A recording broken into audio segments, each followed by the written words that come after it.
Hey, ¿qué es la que hay, mi gente? It's Rocky here from SpeakSpanishFaster.com, and in today's video, we are going to be covering the subjunctive mood in Spanish. Now, I have to say that the subjunctive mood, I probably get more questions about the subjunctive on my YouTube channel and in my programs than probably any other thing. And if it's not the most common, it's definitely one of the most common. So clearly, a lot of students learning Spanish struggle with this tense, this mood. So the point of this video is to bring some clarity to it, to try to simplify it as much as possible so that you don't have any issues using it. All right, so take a look at my computer screen and let's compare two sentences. All right, so we have the indicative, and this is the normal tense, this is the present tense that we all learn for everything, right? The indicative tense. El perro corre en el parque. So the dog runs in the park. Now let's look at the second sentence, the subjunctive, el subjuntivo. Quiero que el perro corra en el parque. I want the dog to run in the park. So what is the difference between these two sentences? All right, in the first one, it's a fact. It's a fact that's happening or that happens. The dog runs in the park. Indicative tense, we're using regular facts. Okay, so remember that. So when I say, yo lavo mi cara, I wash my face, that's a fact, I wash my face. Now, for the subjuntivo, for the subjunctive, I'm saying, quiero que el perro corra en el parque. So what's the difference with that? In this sentence, I'm expressing desire. It could be expressing a wish, emotion, opinion, but it's not necessarily a fact, right? I want the dog to run in the park. That doesn't necessarily mean the dog runs in the park. So it's hypothetical. So when it's not a clear fact, that's when you're going to see the subjunctive being used. Okay, so you're going to see this, and I'm going to explain in the video. I'll show you all the use cases for the subjunctive, but you're going to see it with expressing desires, wishes, emotions, doubts, all those kinds of things. So really quick, let's just go over how to construct the subjunctive, and I'm going to quickly run through this because this isn't where students struggle. It's pretty easy to actually conjugate this. The rules are easy to follow. Basically, you take the yo form of a verb, and then you add these endings. So for the AR, we switch and we use E. So, and I'll show you an example of this in a second. And then for the ER and IR, we switch and we use A. So it's easy to remember, yo form, and then the opposite. So if it's AR, we're using E. If it's ER, IR, we're using A. So let's look at an example. So for the verb hablar, now keep in mind, these follow the normal yo, tú, él, ella, usted, nosotros, vosotros, ellos, ellas, ustedes, okay? So yo, so for the yo form, it would be hable, hables, hable, hablemos, habléis, hablen. So if I want to say, I want you to talk, so if I say you talk, right? I say tú hablas. That's a fact. You are talking or you talk. Tú hablas. Tú hablas español. You speak Spanish.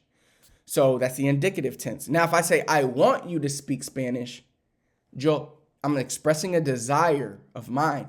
Yo quiero que tú not hablas español. Yo quiero que tú hables español. So anytime you're saying, I want you to do something, or I want him to do something, or she wants them to do something, you're expressing, anytime you're using the verb querer que, desear que, anytime you're using those things, you will be using the subjunctive. Okay, so for the next example, we're going to be looking at the verb tener. So this is an ER verb. It changes to A. And we're using that stem from the yo form. So tener changes to tengo. If I say yo tengo, right? So we're using teng as the stem here. And then we're using tenga, tengas, tenga, tengamos, tengáis, tengan. So if I say you have, right, I say tienes. But if I say I want you to have, then I say yo quiero que tengas. All right, because it's I want you to have it. Notice how we're using tener in the subjunctive. Again, I'm not going to spend too much time on this because this isn't where people struggle. It's pretty easy. Now let's kind of get into where the people struggle, where most students struggle is number one with irregulars. And the reason these are hard is because there's really no rule to these. You just have to remember them. So why are these four right here? And there's more than this, but why are these irregular? These are the most common ones. That's why I'm focused on these ones. These are the ones you're going to be using the most and hearing the most. They're irregular because they don't use that same stem of the yo form.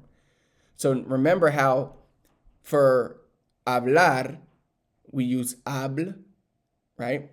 A-H-B-L, and then we change them all to E. So hable, hables, hable, hablemos. And then for tener, we use tenga, tengas, tenga, tengamos. For these, ser, what's the yo form of ser? Soy. We don't say, I don't even know how you would change it. That's why it's changed to fuera. All right? Ir changes to voy.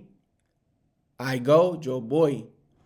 But the yo form for subjunctive is vaya. Saber changes to sepa. Estar changes to esté. Now, these are the stems. So you can look up the conjugations if you need them. But for example, for ser, you would say fuera, fueras, fuera, fuéramos. So you can see how it's used. All right, so now let's get into when you use it. This is probably the biggest question, all right? So the first is like we've been showing already for wishes, desires, and emotions. So anytime you're saying quiero que, like I want that this happens or that happens or this person does this, you're using subjunctive. To express doubts and uncertainty, hypothetical situations, and impersonal expressions and opinions. So again, so for like some doubts, we've done a lot of wishes, like quiero que hables, quiero que tengas. Those are all wishes. I want you to do this. Quiero que el perro corra. Those are all wishes, desires that we want to happen. So let's cover some ideas for like expressing doubts and uncertainty. You would use the verb, let's say if you would say no creo or dudo, right? No creo, I don't believe. So that's a doubt. And you would use the subjunctive after that. So if you say, I don't think she'll, come to the party, you would say, no creo que ella venga a la fiesta. All right, so anytime you're using no creo or dudo, I doubt, dudo que ella venga a la fiesta, you're going to use the subjunctive. I would say wishes, desires, emotions, doubts, and uncertainties. Those are the most common times you're going to see this being used. All right, so instead of trying to remember everything today, let's just focus on the most common ones. Let's 80-20 it, and you'll be good. Now, one thing I want to touch on is there are certain phrases that trigger the subjunctive. And I would say the most common one is para que. But we also have like menos que, sin que, and there's more than this, but these are the main ones that I wanted to cover. So if I wanted to say study so that you get good notes, I would be using the phrase para que. Estudia para que saques buenas notas. It's not para que sacas. The verb here, sacar, regular AR verb. We don't say sacas, it's saques, because after para que, that verb turns to subjunctive. And you'll see some more of this in these quizzes that we're going to go over. So pull out a pencil if you need, piece of paper, and write down. You don't have to necessarily write down the whole sentence, but write down your answer. So first, what you're going to be doing is you're going to be changing the verb in the parentheses to subjunctive. All right, so espero que tú blank a mi fiesta. Dudo que ellos blank venir mañana. Si ella blank tiempo irá al cine. All right, so I will give you the answers to these in just a few seconds, but now we have some more questions. Now for this question, or these 3 questions, I want you to actually rewrite these sentences, but change them. For example, in this first one, creo que ella va a llegar tarde. I want you to change this sentence to make it doubt. So this means I think she will arrive late. I want you to change this sentence to I doubt she will arrive late. And what that's going to do is it's going to change the word va to subjunctive. All right. And you're going to have to change something else in the sentence. I'm not going to tell you everything here. So this sentence, ayúdame con mi tarea, means help me with my homework. I want you to change this instead of a command, ayúdame. I want you to change this to a desire. Quiero que you help me with my homework. I want you to help me with my homework. I gave you a little hint there. Last one, lloverá esta tarde. Instead of saying it will rain tonight, like that's a fact, I want you to say it's possible that it rains tonight. Okay, so you'll be using the subjunctive for all of these. The last 3 questions, I want you to translate them from English to Spanish, and they will be using the subjunctive tense. So take some time, even pause the video if you need to write these down and to translate them. As soon as you're ready, hit play, and we get into the answers. So for the first 3, espero que tú vengas a mi fiesta. Dudo que ellos puedan venir mañana. Si ella tenga tiempo, irá al cine. Next, no creo que ella llegue tarde. I don't think she'll arrive late. Quiero que me ayudes con mi tarea. I want you to help me with my homework. Es posible que llueva esta tarde. It's possible that it rains this afternoon.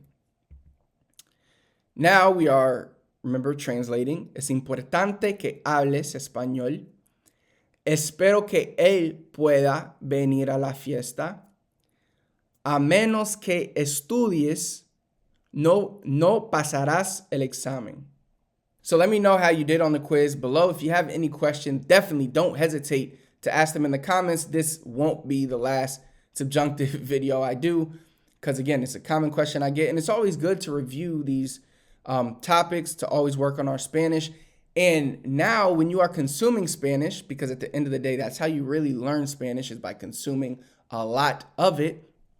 Now, for the next few days, I want you to be aware when you're listening to Spanish, when you're reading Spanish, really be aware of the subjunctive tense. That's how you're really going to learn it, because the best way is to reverse engineer the process, to see it in real life Spanish, real life conversations, real life text, then reverse engineer it and say, why is the subjunctive used there?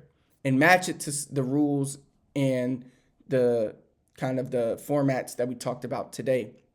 That's how you're really going to learn it. So be aware of it. If you're struggling with it, if you're not struggling with it, well, great job. If you found this video helpful and you're looking to take your Spanish to the next level, click the link I have pinned in the comments, or go to speakspanishfaster.com/YouTube. There I'm going to show you my 3 biggest secrets to learn Spanish faster, so that you can comprehend Spanish when natives talk to you in Spanish, and so that you can speak Spanish without having to think about it. Now, these 3 secrets that I show in this guide, they're pretty much the 3 things that I would do if I had to learn Spanish from scratch. If I was starting all over, these are the 3 things that I would start with. So the cool thing about these things, though, is that they're not just for beginners. They will help you no matter what level you're at, no matter how long you've been studying Spanish, if you've taken classes, done apps and all that.